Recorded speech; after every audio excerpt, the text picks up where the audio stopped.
19년 6월 거는 일단 오답률이 가장 높았던 거는 39번이고요. 39번 오답률이 제일 높아요.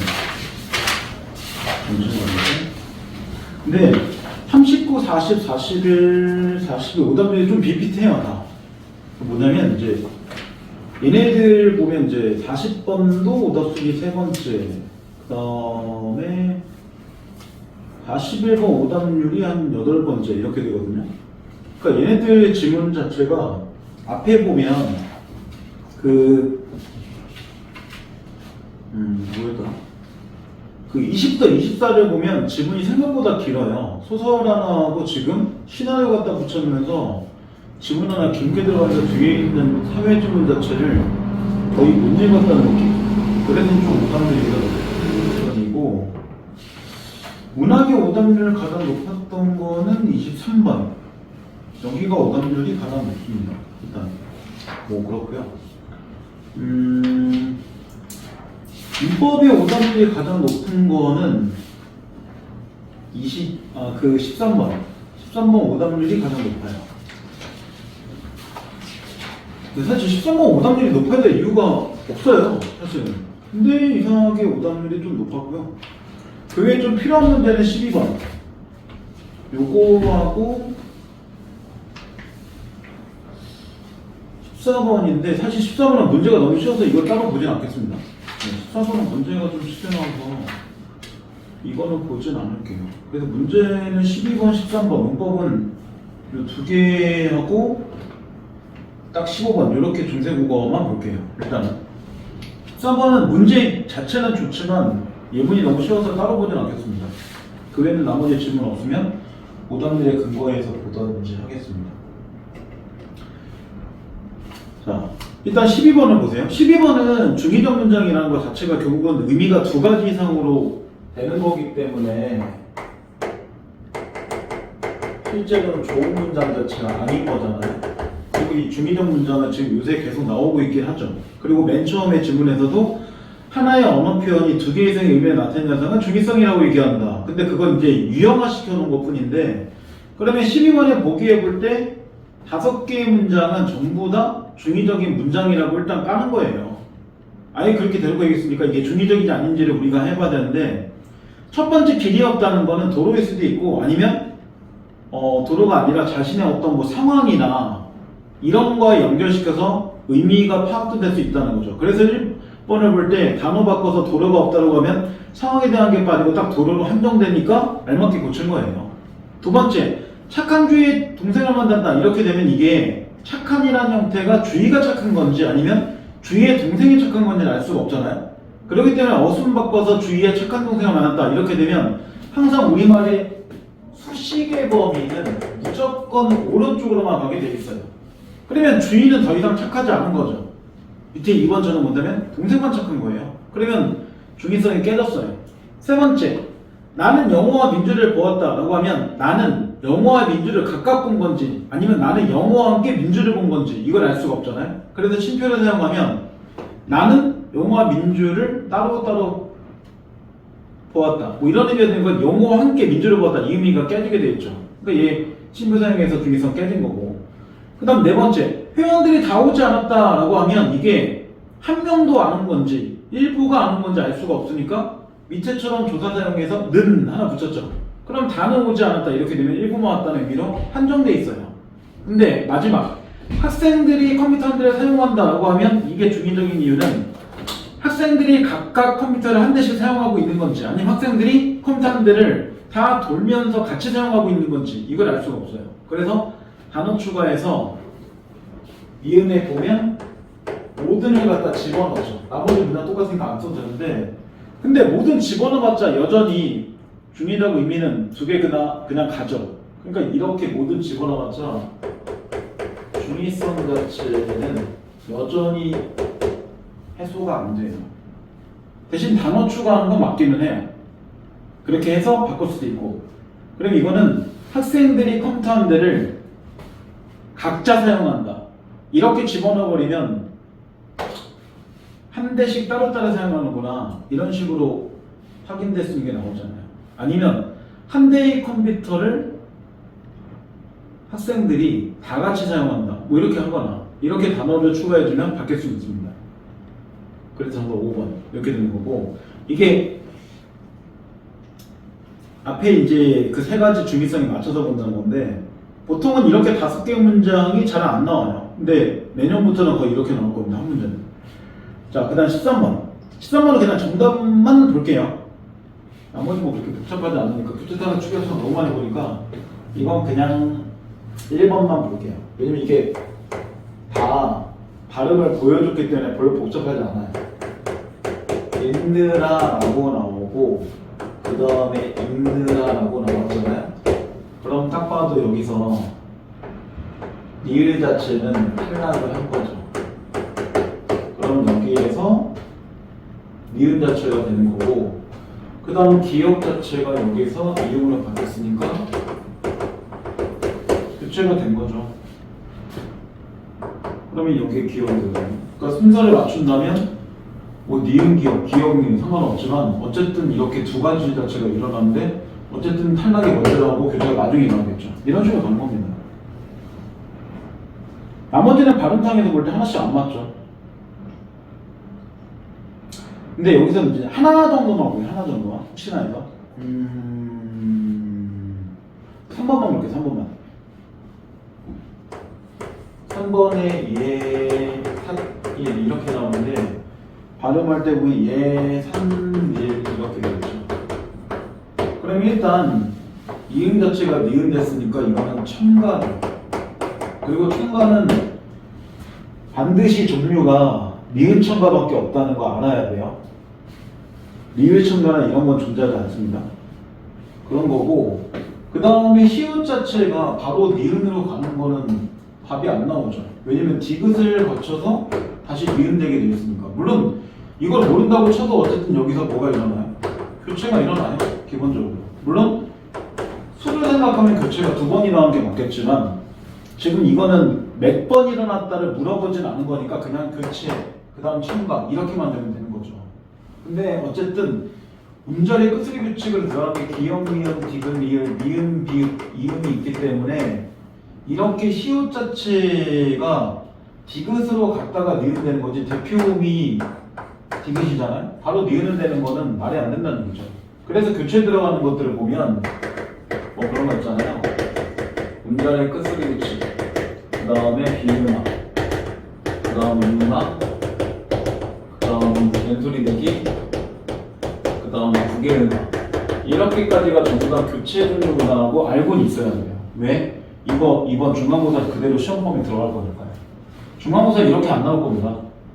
이게 훨씬 더 쉽게 나온 거고, 중간고사는 어차피 시험 범위가 만약에 문법 들어가면 단어밖에 안 들어갈 거기 때문에 음변동하고 이렇게 들어갈 가능성이 높거든요. 근데 이게 순서대로 볼 땐 그런 건데 이 순서를 따라갈지 아닐지를 지금 알 수가 없는 게, 지금 3학년하고 같은 교과서 쓰는 게 아니라서 학교 선생님이 이걸 순서대로 갈지 아니면 정말 문법 순서대로 갈지는 뚜껑 열어봐야죠. 알아요.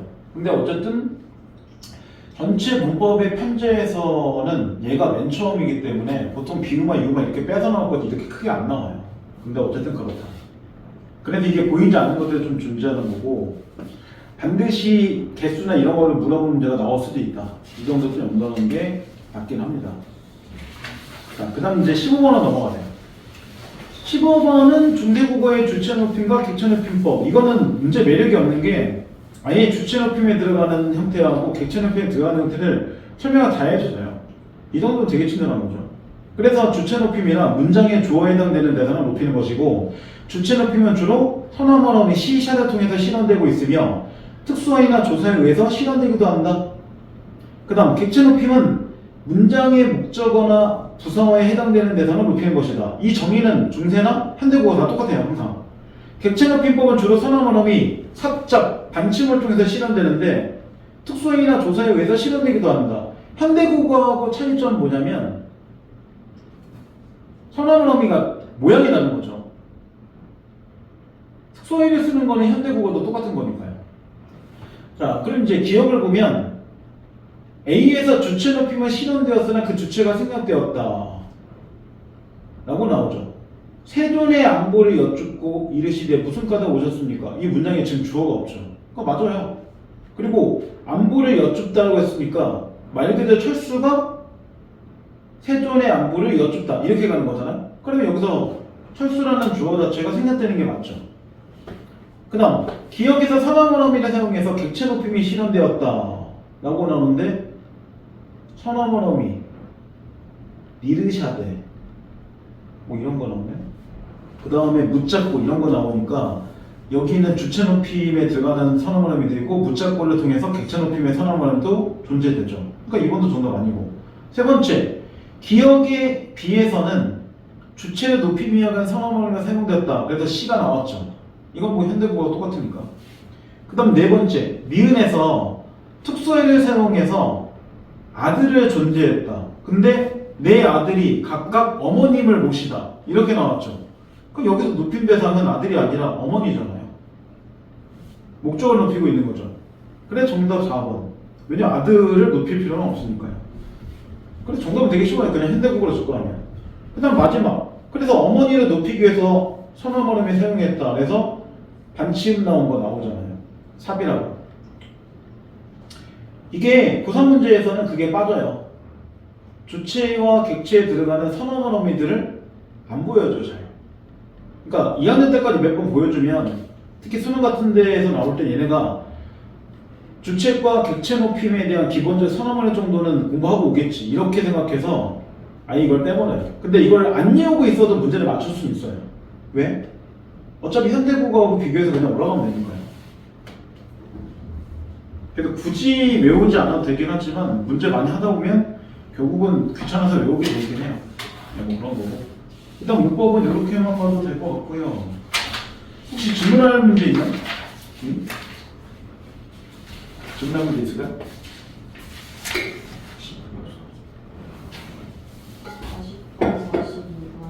40번, 42번.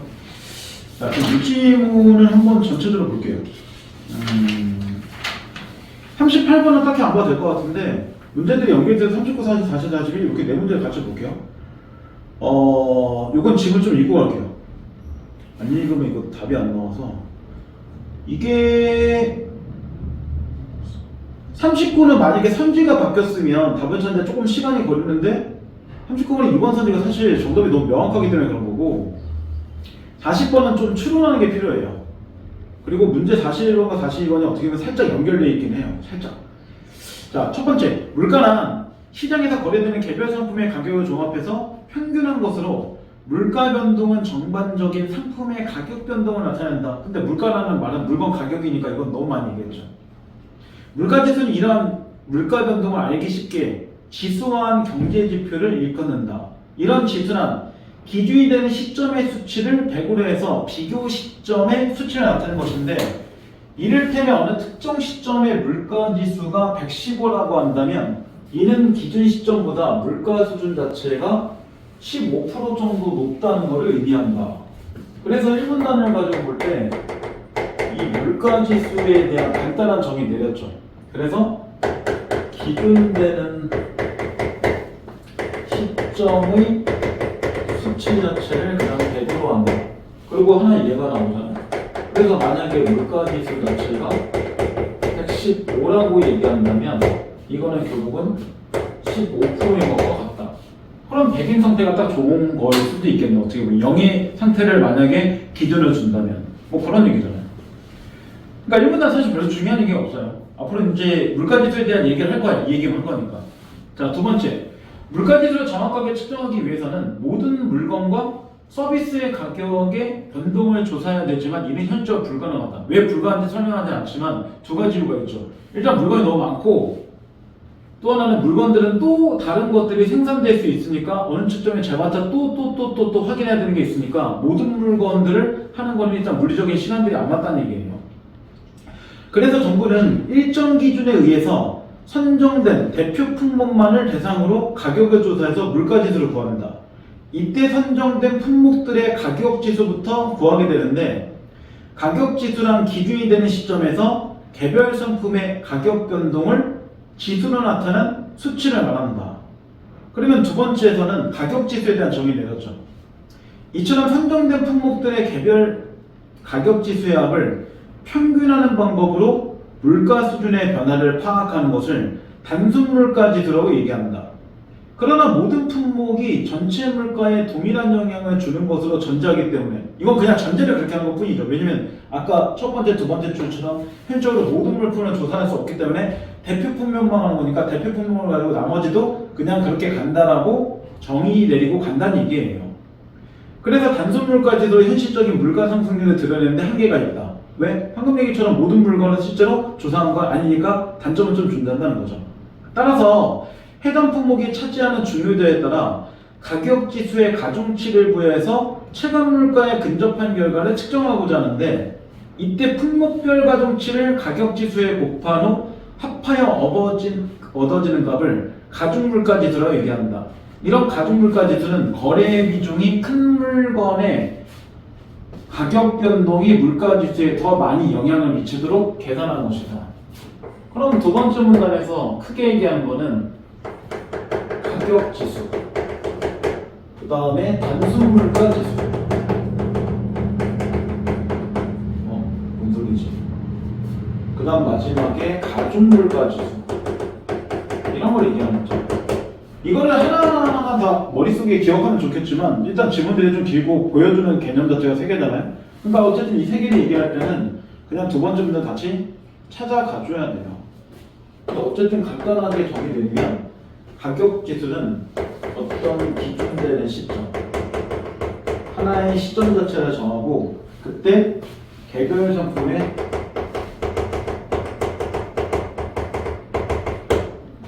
가격 변동을 얘기하는 거죠. 이 변동 지수를 얘기해요. 그럼 어차피 기준되는 시점 자체 수치가 나올 거고 그 다음에 단순물가 지수는 개별 가격 지수의 합을 이런 개별 가격 지수의 합자치를 내고 그 다음에 평균을 얘기합니다. 예를 들어서 뭐 만약에 100짜리가 이렇게 두 개가 있어. 그럼 합을 한 다음에 이 두 개를 가지고 뭐 한다? 평균을 내리면 두 개를 가지고 할 거 아니에요. 물론 얘네들을 먼저 해줘야 돼. 이런 식으로 나오겠죠. 예를 들면. 일단 이건 한번 써놓을 거고. 그 다음 가중물가지수라는 거는 가중치를 나오잖아요. 가중치 자체가 있을 때 가격지수에 이렇게 구분해서 그 다음 합한다는 거는 이런 거 자체가 한 개면 그냥 한 개 갖고 하는 건데 합치면 여기다 또 합쳐서 가중치에다가 이렇게 가격지수 자체가 있으면 각자 이렇게 낸 다음에 합하라는 얘기잖아요. 그래서 뭔가 어쨌든 산수는 해야 되는 형태가 나와줬죠. 이제는 산수를 안 하고는 문제를 풀 수 없는 게 있긴 있어요. 결국에. 자, 그 다음 세 번째. 이런 물가지수는 어떤 용도로 쓰일까? 그러면 결국은 세 번째 문단은 핵심어는 딱 하나죠. 일단 물가지수의 용도. 그럼 용도 전체에 관한 얘기는 세 번째 문단에서 움직이거든요. 먼저 물가지수는 화폐의 구매력을 측정할 수 있는 수단이 될 것이고 만일 시장에서 물가가 지속적으로 상승한 경우 구입할 수 있는 상품의 양은 물가가 오르기 전보다 감소하게 되므로 화폐 구매력 자체가 떨어지게 된다. 다음으로 물가지수는 경기 판단의 지표의 역할을 하는데 일반적으로 물가는 경기가 호황일 때 수요 증가에 의해서 상승하고 경기가 불황일 때는 수요 감소로 하락하게 된다. 그래서 용도는 크게 두 가지죠. 나온 대로 본다면 화폐 자체의 구매력 자체를 알아보기 위해서 한다거나 아니면 경기 자체의 판단 지표로 활용한다거나 그리고 얘네들은 조금 예를 붙여줬죠. 말 그대로 얘 하나 보면 물가가 지속적으로 이렇게 올라가게 되면 화폐 자체의 구매력은 뭐한다? 내려간다. 저는 반대로 합니다. 근데 그럴 수밖에 없는 게 물가가 올라가면 구입할 수 있는 상품의 양 자체가 물가 오르면서 감소하니까 당연히 이걸 갖고 살 수 있는 양이 적어지니까 구매력이 떨어진다는 거잖아요. 그 다음 경기 판단의 지표일 때 나오죠. 물가는 경기 자체가 호황일 때 수요 자체가 뭐한다? 증가되고 그러면 이때 물가는 뭐한다? 상승한다. 그 다음 경기 자체가 말 그대로 불안정돼. 수요 자체는 내려가게 돼 있고 물가도 똑같이 내려가고 이렇게 되는 거죠. 근데 문장을 잘 보는 게 물가는 경기가 호황일 때 수요 증가가 상승한다. 그러니까 물가가 오르니까 경기가 호황된다는 게 아니에요. 순서는 지금 이런 상태로 맞춰주는 거죠. 그래서 얘네들이 먼저 바뀌고 물가가 마지막에 바뀌는 문장인데 앞에 그거 전제를 먼저 잡아주는 거니까 원인 결과 잡아주는 게 필요하고 호황이란 말은 올라가는 거고 불황이란 말은 내려가는 거죠. 그러면 경기 올라가는 것과 수요는 똑같이 올라가고 물가 똑같이 올라가고 이거 내려가는 똑같이 내려가니까 전부 다 비례관계로 움직인다는 거잖아요. 근데 문장을 이렇게 써놨으니까 그 원인 결과의 순서를 잘 맞추는 게 필요해요. 얘가 1, 얘가 2, 얘가 3 이렇게 맞춰지는 거잖아요. 이걸 굳이 강조하는 거는 문제 니네가 풀었다는 전제 설명하는 거고 이거 이따가 문제에서 써먹어야 되는 그런 거잖아요. 그리고 인과성은 어쨌든 경제 질문에서 되게 많이 나온 것 중에 하나입니다. 그 다음 네 번째, 또한 물가지수는 명목 가치를 실질 가치로 바꾸는 역할을 하는데 금액으로 표시되어 있는 통계자료를 잡을 때 종종 현재의 금액을 과거 어느 시점 그거 T년도라고 하는데 이게 그냥 과거를 얘기한 거죠. 이 금액으로 환산할 필요성을 느끼게 되는데 이때 물가지수를 이용하게 되어 있다. 현재 금액을 두 기간 사이에 물가지수의 비율을 나누어 과거 시점의 금액으로 환산할 수 있는 것이다. 그래서 아예 네 번째 문단을 보면 표가 하나 나오죠. T년도 금액. 그럼 T년도 금액이라는 것은 결국은 과거의 금액을 얘기하는 거잖아요. 이 금액 자체를 알기 위해서는 현재 금액 자체를 알아야 되는 거고 이걸 가지고 현재 물가지수를 가지고 그 다음 T년도 물가지수 자체를 나누면 이 금액 자체가 나오는 걸 보고 현재하고 비교해서 이 금액이 높아다 낮아다를 판단하는 거죠. 그러니까 현재 자체가 뭔가 이게 나타난 금액 자체가 실질적으로 뭔가 높다 낮다를 판단하는 건 지금만 가지고 하는 게 아니라 과거에는 이랬는데 지금은 이렇게 되니까 좀 더 높다 아니면 좀 더 낮다 이거를 한번 비교해 본다는 거죠. 그래서 맨날 뉴스 같은 데서도 보면 과거에 뭐 1년 전에 비해서 물가가 좀 올랐습니다 이런 얘기 자꾸 비교 같은 거 쓰는 게 그런 얘기입니다. 안 그러면 이게 단순하게 뭘 갖고 올랐는지 아닌지 알 수가 없으니까. 그래서 5문단에 그 얘기를 조금 더 설명하는 겁니다. 이처럼 금액 표시되어 있는 통계자료를 물가지수 등락률로 나누면서 가격 변동 효과를 제거할 수 있는데 원래 통계치인 현재 금액은 명목가치에 그 다음 환산해서 얻어지는 통계치인 T년도 금액은 실질가치라고 합니다. 그럼 이걸 다른 말로 하면 실질가치라고 얘기를 하는 거고 그 다음에 이 현재 금액이라는 거를 다른 말로는 명목가치라고 얘기합니다. 사실 우리한테 중요한 거는 그건 여기에요. 왜? 명목가치는 그냥 눈에 보이는 건데 실질적 가치가 결국은 우리한테 실질적으로 이게 유의미한가를 판단하는 거니까 명목이란 거, 돈은 그냥 10,000원 이것만 가지고는 별로 중요한 게 아니에요. 이 10,000원이 실제로 몇 개를 살 수 있는가 이걸 가지고 보는 게 이제 실질 가치를 얘기하는 거니까. 근데 이 얘기를 1학년 때 보는 거 보면 좀 많이 나왔던 얘기 중에 하나예요. 자, 그 다음 6문단. 물가지수는 이용 목적에 따라 여러 가지 형태로 작성되고 있는데 그것을 보여주는 사례가 소비자 물가지수와 생산자 물가지수이다. 그러면 소비자 물가지수는 소비자의 일상생활에 구입하는 상품, 서비스 가격 변동을 알아보기 위해서 생산자의 물가지수는 생산자가 생산을 위해서 거래하는 상품의 가격 변동을 알아보기 위해서 작성되고 있는데 이때 어떤 품목의 가격 변동이 중요한가는 생산자와 소비자 입장마다 다르다. 예를 들어 지하철 요금의 인상은 일반 소비자들에게는 물가 상승의 현실로 다가오지만 기업에게는 생산원가의 직접적 인상 요인에 다가오지 않는다. 왜냐면 일반 소비자들은 실제 지하철을 탈 거지만 기업 자체가 기업철을 타진 않을 거니까. 그러나 철판 가격의 인상은 철판 가격이라고 하고 이걸 다른 말로 뭐라고 해? 원자재라고 얘기한 거죠. 즉 원자재의 가격 인상은 소비자보다 생산자에게 중요한 영향을 미친다. 따라서 생산자 입장에서 유용한 물가지수와 소비자 입장에서 유용한 물가지수는 서로 다르게 작성된다. 사실 지금 기업에 대한 정답이 이미 이 문단 안에 다 나오긴 해요. 자, 6문단을 보면 딱 두 가지 얘기하잖아요. 소비자 자체의 물가지수와 그 다음에 생산자 자체의 물가지수라고 나눠놨는데 그럼 어떻게 보면 이 두 개를 왜 이렇게 나눴겠어?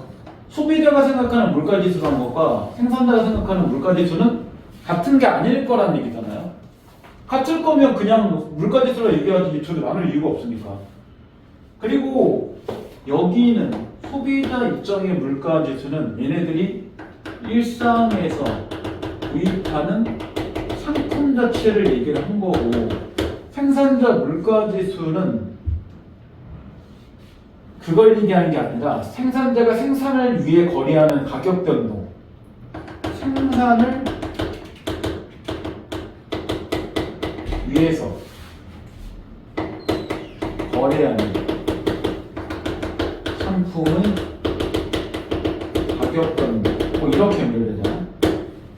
그러기 위해서 나오기 때문에 둘의 입장이 다르다. 그래서 여기 이런 얘기 나오잖아. 예를 들어서 지금 지하철 얘기 나오고, 그 다음에 뒤에 나올 때 철판의 가격에 관한 얘기 나오는데, 만약에 지하철 자체가 이렇게 오를 때 소비자 자체의 물가지수는 올라가겠지만 생산자는 뭐한다? 이 물가지수는 그냥 그대로 있을 수 있다는 얘기잖아요. 반대로 철판같이 오를 때 소비자는 별 영향이 여기 없을 수 있지만 생산자는 이게 크다, 이런 얘기하고 있는 거잖아요. 그러면 결국은 왜 각자 다른 거야? 소비자 물가지수에서 따져야 되는 기준과 생산자 물가지수가 따져야 되는 기준 자체가 다르니까 그렇다는 거잖아요, 두 개가. 그러면 기억의 형태가 이미 정답 나왔죠. 생산자 입장에서 유용한 물가지수와 소비자 입장에서 유용한 물가지수가 다르게 작성되는 건 각자 뭐기 때문에 중요하게 생각하는 물건들이 다르기 때문인 거잖아요. 딱 봐도 추론해보면. 그러니까 누군가는 지하철을 중요하게 생각하겠지만 누군가는 지하철 중요하게 생각하지 않고, 누군가는 철판을 중요하게 생각하겠지만 누군가는 철판을 중요하게 생각하지 않고, 즉 같은 품목이라 그래도 각자 체감도가 다르기 때문이다. 이렇게 되는 수밖에 답이 안 나오죠. 그럼 40번 정답 정확하게 4번밖에 나올 게 없어요. 소비자 물가지수의 조사 대상 품목군과 생산자 물가지수의 조사 품목은 일치할 필요가 없죠. 각자 기준성은 다르게 되어 있습니다. 말 그대로 일상적인 거를 가지고 얘기한 게 소비자겠지만 생산자는 일관이 아니라 원자재를 가지고 따지고 들어갈 거니까요. 왜냐면 소비자가 철판에서 하지는 않을 거니까, 질도적으로. 그러니까 1번은 동일한 게 아니라 동일하지 않다라고 바꿔야죠. 그 다음 2번, 소비자와 생산자 입장에서 실질 가치를 산출하는 계산식이 된다. 아니요, 계산식은 똑같은데 그 계산식에서 집어넣은 숫자를 다르게 집어넣는다는 얘기겠죠, 조금씩. 그 다음 세 번째, 소비자와 생산자로 대상을 분류하면 보다 쉽게 물가지수를 측정할 수 있다. 근데 이걸 분리해버리면 사람마다 또는 생산자마다 소비자마다 각자 체감하게 다르니까 오히려 정확한 측정하는 게 더 어려워지죠. 누군가에게 기준을 둬서 이 물가지수를 오른다고 얘기해야 될지 아닐지에 대한 판단이 좀 애매해지는 거니까. 그 다음 마지막, 소비자 물가지수와 생산자 물가지수 하나만 가지고는 전반적인 상품의 가격 변화를 판단할 수 있긴 하죠. 왜냐면 각자 가지고 뭐 할 거니까, 실질 가치에 대한 공식을 가지고 일단 계산식을 만들 수 있는 거니까요. 판단할 수 있지만 뭐가 안 된다. 그 판단 자체를 가지고 정책으로 그대로 갖다 집어넣기가 좀 그렇다는 거죠. 왜냐면 생산자와 소비자가 다 국민의 일원이라고 볼 수 있는 거니까. 자, 그래서 이 문제는 이렇게 풀면 되고, 그 다음 7문단. 자, 두 물가지수가 같은 품목을 포함한다라도 품목에 부여하는 가중치도 다르다. 얘들의 경우는 기업에서 연료를 쓰이는 비중이 크기 때문에 생산자 물가지수를 산출할 때 부여하는 가중치가 소비자 물가지수에서보다 훨씬 더 크다. 반면 채소는 가게에서 소비하는 비중이 커서 소비자 물가지수를 산출할 때 부여하는 가중치가 생산자 물가지수에서보다 크다. 이는 생산자 물가지수의 품목별 가중치는 매출액 기준으로 산출되기 때문에 매출액이 큰 품목일수록 가중치가 큰 데 비하여 소비자 물가지수의 품목별 가중치는 도시가게 소비지출액 기준이기 때문에 소비지출액의 큰 품목의 가중치가 더 크게 나타나기 때문이다. 이처럼 조사하는 품목도 다르고 같은 품목이라 하더라도 두 지수에서 적용되는 가중치가 다르다 보니 소비자 물가지수와 생산자 물가지수가 서로 다른 방향의 변동을 나타내거나 같은 방향으로 움직이더라도 변동 수준의 차이를 보는 경우를 쉽게 볼 수 있다. 그러니까 하나만 가지고 판단하는 게 좀 그렇다는 거죠.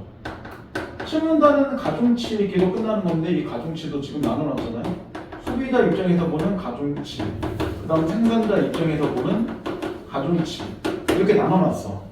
그리고 소비자 입장에서 보는 거는 뭘 가지고 본다. 얘네들은 각 가정의 소비 지출액을 가지고 가중치를 따져보는 거고 생산자는 소비 지출액을 따지는 게 아니잖아요. 얘네들이 따지는 거는 매출액을 갖고 따지는 거잖아요. 그러니까 각자 또 다르죠. 그리고 이게 집마다도 다를 수 있고 기업에 뭘 더 얘네가 쓰느냐에 따라 다를 수 있죠. 지금 예를 들어 경유라는 게 기업에서는 이걸 많이 쓰기 때문에 이걸 갖고 생각을 많이 하겠지만 일반적인 집은 그렇지 않아 하거든요. 우리 아버지가 경유 트럭을 가지고 이걸 갖고 먹는 생업을 갖고 있어. 그럼 그 집은 경유가 중요하게 바뀔 수도 있다는 거예요. 반대로 어떤 기업에서는 우리는 연료로 경유 쓰지 않아. 그럼 걔네한테는 경유 자체가 올라가든 말든 그 가중치는 별로 높지 않다는 거죠. 그러니까 이건 하나의 예일 뿐이지 모든 기업이 다 경유가 가중치가 크다 그것도 아니고 반대로 모든 소비자들이 다 경유가 가중치가 무조건 낮다 이것도 아니라는 얘기예요. 각자의 상황에 따라서 다른 건데 그냥 하나 예를 들으니까 예를 갖고 모든 기업은 다 연료로 경유 쓰는구나 이렇게 판단하면 안 돼요. 하나의 예일 뿐이니까. 그러니까 결국은 우리가 어떻게 보면 이게 나눠지는 거예요. 5번째 문단까지가 이런 가격 지수에 관한 얘기 다 끝내놓고 움직이는 거고 그거를 소비자와 생산자 나누는 게 나머지 지문에 관한 얘기예요. 그러니까 지문 자체가 어떻게 보면 두 개를 좀 붙여놓은 듯한 느낌 그 느낌이 약간 있어요. 그래 지문이 좀 길어지는 거고 근데 어쨌든 우리가 하나 할 수 있는 거는 소비자와 생산자가 각자 주관적이구나 생각하는 것들이 이 정도는 지금 볼 수 있죠. 마지막 8문단은 봐야 또 42번이 풀려요. 8문단까지 봐야 좀 풀리는 게 있기 때문에 자 생산자 물가지수는 소비자 물가지수에 앞서 움직이는 방향을 보이기도 하는데 이는 가격 조사 단계의 차이에서 원인을 찾을 수 있다. 생산자 물가지수는 생산자 판매 단계의 공장도 가격을 조사해서 작성되는 반면에 소비자 물가는 소비자 구입 단계 소비 가격을 조사해서 작성된다. 그러니까 당연히 소비자가 더 나중에 움직여요. 왜? 공장에서 먼저 만들어야지 그 다음 나중에 소비자한테 갈 거고 소비자가 우리가 생각할 때 공장도 가격을 갖고 사는 게 아니잖아요. 우리는 몇 번의 중간중간의 업자들을 거쳐서 맨 마지막을 가는 거니까 우리는 자 원재료, 중간재 등을 포괄하는 생산자 물가지수에는 시장 변화의 영향이 곧바로 파급되지만 소비자 물가지수에는 몇 차례의 가공 단계를 거쳐서 소비자를 만들어진 후에 그 영향이 도달하게 되기 때문에 생산자 물가지수가 소비자 물가지수보다 앞서 먼저 변동하게 되는 것이다. 이건 무조건이라는 거죠. 즉 생산자 물가지수의 상승은 시차를 두고 소비자 물가지수 상승이 이어질 가능성이 높고 이와 같은 이유로 소비자 물가지수 상승 지표로 생산자 물가지수 이야기가 나온다. 그럼 마지막 8문단 갖고 움직이면 생산자 가치의 물가지수하고 그 다음 소비자 입장에서 물가지수를 볼 때 그 변화 양상 그 변화 양상에 만약에 순서를 갖고 본다면 무조건 이렇게 되는 거죠. 그러니까 생산자 물가지수가 먼저 변하고 그 영향을 받아 소비자 물가지수가 변한다. 왜? 얘네들은 원자재를 처음부터 가지고 움직이기 때문에 여기서 영향을 받는 거고 말 그대로 원자재가 오르면 맨 처음에 그 원자재 사야 되는 얘네들이 먼저 거기에 반응을 보일 거 아니에요. 근데 소비자 입장은 원자재를 가지고 구입하는 게 아니라 최종물품을 가지고 구입하기 때문에 처음에 철판 가격이 올랐을 때는 소비자들은 별 이상이 없다가 나중에 혹시 그 철판을 이용한 상품을 샀을 때 그게 뭐 자동차 얘기하면 자동차 살 때 자동차 가격이 이미 올라갔을 거 아니에요. 그럼 그럴 때 이제 자동차 살 때 이게 나한테 영향이 온다는 거죠. 그래서 무조건 소비자가 반응이 나중에 올 수밖에 없습니다. 이렇게 얘기하는 거예요. 자, 그럼 이제 39번을 봐볼게요. 자, 39번에는 사실 48번이나 문제는 똑같아요. 근데 그게 유형은 똑같은 거 문제 두 개는 거고 39번 이끌 읽고 이해하는 적절하지 않은 거 1번에 화폐 구매액은 물가의 움직임에 따라 변화한다. 이거 아까 세 번째 문제 나왔었죠. 화폐 구매액은 결국 물가 자체가 올라가게 되면 화폐 구매가 떨어진다고 해서 나와요. 반비례 관계로. 그 다음 두 번째 물가지수는 수요 변화에 큰 영향을 미친다라고 했는데 이번대로 움직인다면 물가지수가 변하면 시장의 수요가 변한다 이런 얘기잖아요. 말이 안 되지. 아까 세 번째 문단을 가지고 움직일 때 경기가 호황일 때 수요가 증가하니까 물가가 올라가는 거고 경기가 불황일 때 수요가 내려가니까 물가가 내려가는 거잖아요. 그러면 물가지수는 시장의 수요 변화에 영향을 미치는 게 아니라 시장의 수요 변화가 물가지수에 영향을 미치는 거 이렇게 바꿔줘야죠. 그러니까 이거 인과수성 자체를 그냥 거꾸로 바꾼 겁니다. 근데 이 문제 되게 중요해요. 왜? 문제가 어렵다 해서 중요한 게 아니라 이거 요새 엄청나게 계속 나오잖아요. 경제하고 과학 얘기 나오거나 기술 얘기 나올 때 인과성 일부러 바꿔놓고 자꾸 문제 출제 많이 하니까 이 문제 유형 자체는 무조건 나온다고 봐도 돼요. 그리고 이런 문제 유형이 최소 2문제 이상 나와요. 시간 걸리니까. 세 번째, 명목가치에서 가격 변동 효과를 제거하면 실제 가치를 구할 수 있다. 그 실제 가치를 구하는 얘기가 아까 5문단에 정확하게 나왔죠. 그래서 등락률을 나누면서 가격 변동 효과를 제거할 수 있는데 원래 통계치 이렇게 해서 나오잖아요. 그 다음 네 번째, 시장의 수요가 증가하면 같은 소득으로 시장에 구매할 수 있는 상품의 양은 줄어든다. 시장의 수요가 증가하면 점점점 물건 가격이 올라갈 거잖아요. 그러면 내가 이전에 100만 원 가지고 10개 살 수 있으면 물건 가격이 올랐으면 100만 원 갖고 8개, 뭐 7개 이렇게 살 거니까 상품량이 줄어드는 게 맞아요. 그 다음 마지막, 현재 금액을 과거 금액으로 환산할 때 현재 물가지수가 과거 물가지수보다 높을수록 환산된 금액이 적어진다. 그냥 5번만 볼까? 가끔 애들이 5번 이거 못 들리냐고 물어보는 애들 있어서 5번에 보면 앞에 거 좀 빼고 얘기하면 이런 얘기다. 현재 물가지수가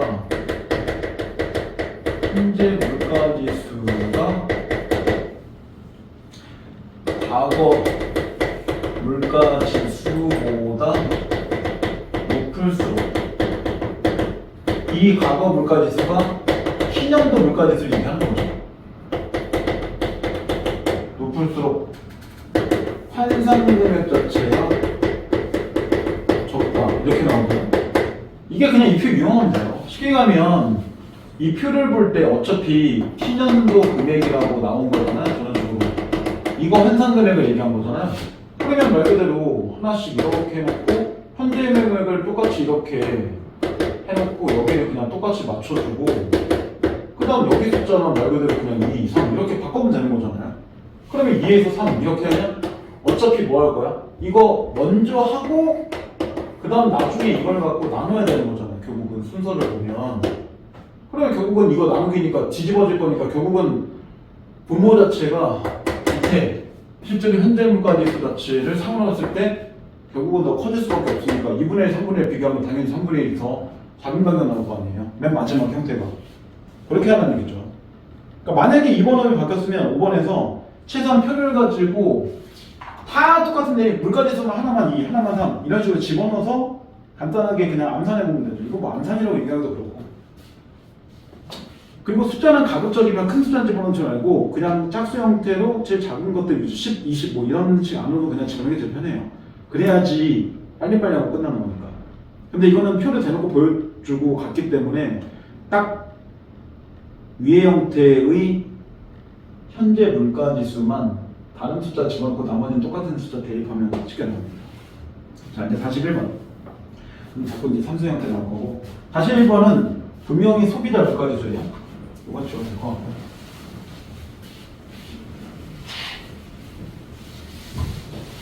41번에 볼 때 소비자 물가지수 근데 이런 거 질문이 뭐 지금은 그냥 공부하는 거로 가는 거고 이게 나중에 언제 체감이 될 거냐면 직장 다니면 체감돼요. 왜냐면 월급에 따라서 내가 물건을 작년보다 덜 사게 되면 그때부터 이런 게 갑자기 뚝 떠오르면서 몇 개까지 샀을 때 이런 걸 생각하는 거예요. 엄마 아빠는 맨날 하겁니다. 니한테 얘기 안 할 뿐이고 저도 맨날 해요. 매년도 비교하고 가계부 쓰면서 금액이 이런데 이렇게 됐구나 이런 거 생각하니까요. 가격지수와 가중치를 가지고 모시고 A, B, C, X, X, X 그 다음 0.6, 0.3, 0.1이라고 나눠주죠. 자, 1번 선지 품목별의 소비 지출액은 A가 제일 크고 C가 제일 작다라고 했는데 사실 표에 보면 품목별 소비 지출액 자체가 안 나왔어요 대놓고. 하지만 아까 7번째 문단을 볼 때 분명히 가중치 얘기를 지금 하고 있는 게 7문단밖에 없잖아요. 소비자 입장에 물가지수나 생산자 물가지수에 얘기하는 가중치가. 그러면 분명히 소비자 입장에서 가중치를 생각할 때는 뭘 생각해?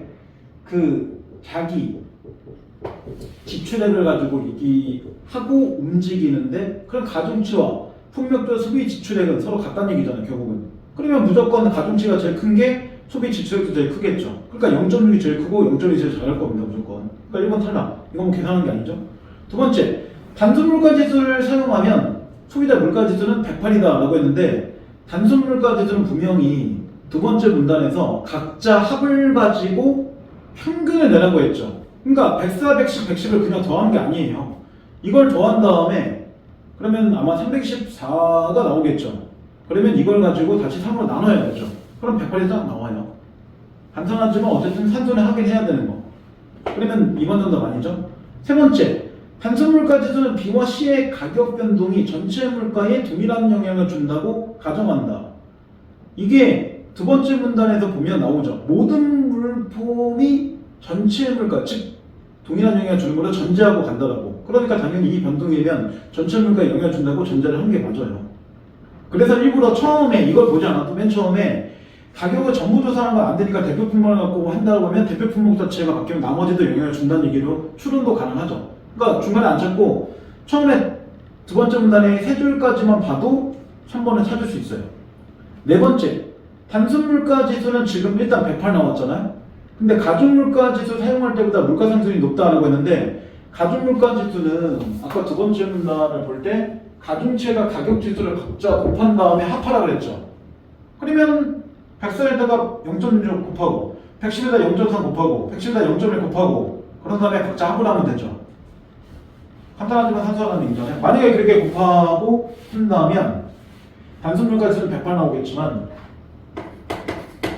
단순 아까 나온 것처럼 이렇게 108 나오지만 저 공식대로 해서 가중 물가 지수를 계산하면 얘는 106.4 정도가 나오게 됐어요. 얼마 차이 안 나지만 이게 숫자 1번이 이렇게 하는 거예요. 왜냐면 차이가 너무 크게 내면 더 크게 나올 것 같으니까 일부러 오미중량이 되게 비슷하게 해놓은 겁니다. 근데 어쨌든 단순 물가 지수가 더 있네요. 그러니까 가중 물가 지수 사용할 때 물가 상승이 더 낮게 나타난다고 바꿔야죠. 정답 나왔고. 그 다음 마지막. 가중 물가 지수를 사용하면 거래 비중이 큰 가격 변동이 물가 지수에 더 영향을 준다. 당연한 거 아니야. 거래 비중이 클수록 당연히 물가 지수에는 영향도 많이 주겠죠. 그리고 그 얘기가 이 문단의 맨 마지막 문장에 나오죠. 가중 물가 지수는 거래 비중이 큰 품목의 가격 변동이 물가 지수에 더 영향을 미치도록 계산된 것이다. 이렇게 나와주고. 자, 42번.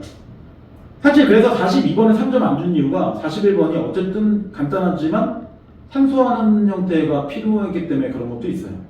그래서 42번이 만약에 41번이 없으면 3점 줬겠지만. 자, 다음 소식입니다. 올여름 자연재해로 인해서 농산물의 작황이 나빠서 농산물 가격이 크게 올랐어요. 또한 원유 등의 국제 원자재 가격도 올랐고 소비자 물가지수와 생산자 물가지수의 변동이 있습니다. 42번대로 본다면 현재 자연재해 자체가 온 거잖아요. 재해가 되게 많아. 그래서 실제로 작황 자체가 즉 수확량이 떨어졌어. 그래서 실제로 농산물 자체의 가격 자체가 오른 거잖아요. 그리고 모두 올랐어요 지금. 원유 같은 이런 원자재 자체도 올랐죠. 그러니까 당연히 이렇게 되면 농산물 가격이 두 개의 영향이 있어요. 여기 영향 하나 있고 여기 영향이 있으니까 가격이 오를 수밖에 없죠. 왜냐면 물건이 그냥 오는 게 아니라 중간에 걸면서 또 차로 이동해야 되는 문제가 있으니까요. 물론 이게 나중에 다 전기차로 바뀌게 되면 조금 영향은 달라지겠지만 현재까지는 그런 건 아니니까. 이로 인해 소비자의 물가지수와 생산자의 물가지수가 변화가 있습니다. 이거 근데 아까 분명히 지문에서 얘기했죠. 맨 마지막에 소비자 물가지수는 무조건 나중에 바뀌고 생산자 물가지수가 먼저 바뀐다고. 그러니까 지금 이게 사실은 이렇게 가는 게 맞아요. 지문을 우리한테 친절해 준다면 이로 인해 생산자 물가지수가 변동하고 이후 소비자 물가지수가 변했습니다. 이렇게 되는 게 가장 쉬운 거죠. 근데 의도적으로인지는 몰라도 이렇게 순서를 써야 될 거 일부러 소비자 먼저 쓰고 생산자를 나중에 쓴 게 아마 페인트를 주려고 이렇게 쓴 게 아닐까 라고 생각되는 부분도 있어요. 어쨌든 그래서 정확하게 본다면 생산자 물가지수의 변동이 있고 소비자 물가지수가 변동이 있을 겁니다. 이렇게 가는 게 낫죠. 그럼 1번 원유 가격 상승되면 당연히 향후의 소비자 가격이 오르겠죠. 당장은 오르지 않아도. 왜? 생산자 물가지수가 원자재 가격이 올랐으니까 먼저 영향을 받아서 움직일 거고 나중에 소비자 물가지수가 영향을 받을 거니까요. 추론하면 1번 정답 아니죠. 두 번째, 다른 부서 품목의 가격 변동이 없다면 농산물 가격이 상승된 건 결국에는 소비자 물가지수가 상승될 것이다. 그렇죠. 왜? 농산물 가격 상승되면 결국 소비자가 이 물건을 살 때 그 가격 상승에 대한 체감을 결국은 얻을 거니까요. 그리고 농산물을 안 살 수 있는 품목도 아니고 그러니까 소비자 물가지수는 결국 올라가요. 세 번째, 생산자 물가지수는 원재료, 중간재 등을 포괄하기 때문에 원유 가격의 상승은 생산자 물가지수의 고파로 파급될 것이다. 이 얘기가 다 맨 마지막 문단에 분명히 나왔었죠. 그래서 생산자는 원재료와 중간재를 포괄하는 생산자 물가지수의 시장 변화의 영향력이 곧바로 파급된다고 딱 중간 정도에 나오죠. 맨 마지막 문단에서. 그 다음 네 번째, 생산자 물가지수와 소비자 물가지수에서 농산물의 가중치는 다르기 때문에 지수의 변동 수준에 차이가 생길 수 있다. 그래서 아까 7문단을 가지고 움직이거나 8문단의 처음을 갖고 움직일 때 분명히 그런 얘기 나오잖아요. 가격 조사 단계의 차이 원인을 볼 수도 있는 거고 그게 이제 공장도 가격과 소비자 단계의 가격이나 아니면 7문단에 얘기한 것처럼 가중치 얘기할 때 같은 품목을 포함해도 품목에 부여하는 가중치를 다르게 볼 수 있으니까 라고 나왔으면 4번 당연히 가격 변동 수준에 둘이 같을 수도 있는 거고 차이가 있을 수도 있는 거죠. 그래서 만약에 4번에 반드시 차이가 생긴다고 하면 정답 4번. 근데 반드시가 아니니까 상관이 없는 거죠. 차이가 있을 수도 있고 아닐 수도 있다는 얘기예요. 근데 맨 마지막 농산물의 생산자 판매 단계의 가격은 소비자 구입 단계의 가격보다 낮으므로 생산자 물가지수가 소비자 물가지수보다 낮을 것이다. 이렇게 나왔잖아. 근데 물가지수라는 건 처음에 얘기할 때였죠. 기준된 시점에 그냥 수치를 얘기한 거고 그냥 100이라는 수치를 갖고 얘기하는데 그러면 이 수치라는 게 가격이라는 뜻이야? 아니잖아요. 수치로 한 거니까 이건 가격이 아니잖아, 직접적으로. 그리고 분명히 생산자 물가지수와 소비자 물가지수는 서로 항상 일치하지 않을 수도 있다고 했죠. 시간 차이도 있고. 그러니까 앞에처럼 판매 단계의 가격이 소비자 구입 단계의 가격보다 낮을 수는 있어도 그렇다고 반드시 생산자 물가지수가 무조건 낮은 건 아닐 수도 있다는 거예요. 높을 수도 있는 거고. 그리고 이 두 개가 반드시 하나가 낮으니까 또 낮다. 이것도 아니다. 왜냐면 원유 자체가 들어가는 원자재가 오른 건 생산자한테 영향을 주겠지만 이 원유에 오른 거는 소비자한테 직접적인 영향을 주지 않을 거잖아요. 그러니까 각자 뭐 한 거야? 이 물가지수가 나중에 영향을 주긴 하겠지만 낮아졌다고 해서 반드시 꼭 낮아지는 건 아닐 수도 있고 둔화될 수도 있는 거죠. 왜냐면 소비자에 따라서 또는 이게 너무 가격이 비싸다고 생각하면 전체적으로 모든 소비자들이 뭐 할 거니까 아니 너무 비싸니까 이번에는 좀 덜 먹어야겠어요 농산물을. 그리고 그런 걸로 대치자가 있다면 갈아탈 수도 있는 거니까 반드시 낮아지는 건 아닙니다. 높아질 수도 있고 그렇지 않을 수 있다는 거죠. 그래서 5번이 정답. 대신 앞에 있는 말 자체가 안 맞고 가격과 지수는 상관관계성이 떨어지는 거야. 끝. 이렇게 보는 거예요.